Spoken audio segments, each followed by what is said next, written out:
कुरिन्थियों 1 अध्याय 2 क्रूसित मसीह के विषय संदेश।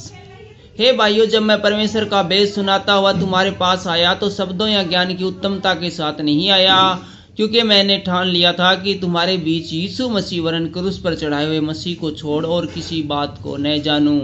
मैं निर्बलता और भय के साथ और बहुत थरथराता हुआ तुम्हारे साथ रहा, और मेरे वचन और मेरे प्रचार में ज्ञान की लुभावने वाली बातें नहीं, परंतु आत्मा और सामर्थ्य का प्रमाण था, इसलिए कि तुम्हारा विश्वास मनुष्य के ज्ञान पर नहीं परंतु परमेश्वर की सामर्थ्य पर निर्भर हो।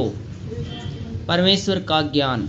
फिर भी सिद्ध लोगों में हम ज्ञान सुनाते हैं, परंतु संसार का और इस संसार के नाश होने वाले हाकिमों का ज्ञान नहीं, परंतु हम परमेश्वर का वह गुप्त ज्ञान भेद की रीति पर बताते हैं, जिसे परमेश्वर ने सनातन से हमारी महिमा के लिए ठहराया, जिसे इस संसार के हाकिमों में से किसी ने नहीं जाना, क्योंकि यदि वे जानते तो तेजोमय प्रभु को क्रूस पर न चढ़ाते। परंतु लिखा है, जो बातें आँखों ने नहीं देखी और कान ने नहीं सुनी और जो बातें मनुष्य के चित्त में नहीं चढ़ी, वे ही हैं जो परमेश्वर ने अपने प्रेम रखने वालों के लिए तैयार की है। परंतु परमेश्वर ने उनको अपने आत्मा के द्वारा हम पर प्रकट किया, क्योंकि आत्मा सब बातें वरन परमेश्वर की गूढ़ बातें भी जांचता है। मनुष्यों में से कौन किसी मनुष्य की बातें जानता है? केवल मनुष्य की आत्मा जो उसमें है। वैसे ही परमेश्वर की बातें भी कोई नहीं जानता, केवल परमेश्वर की आत्मा।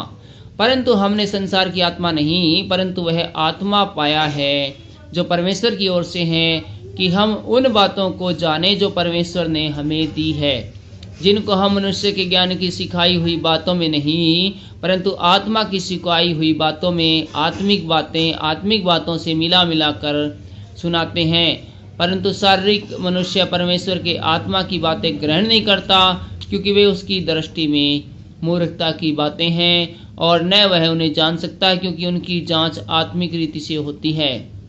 आत्मिक जन सब कुछ जांचता है, परंतु वह आप किसी से जांचा नहीं जाता, क्योंकि प्रभु का मन किसने जाना है कि उससे सिखाए, परंतु हम में मसीह का मन है। Thank you.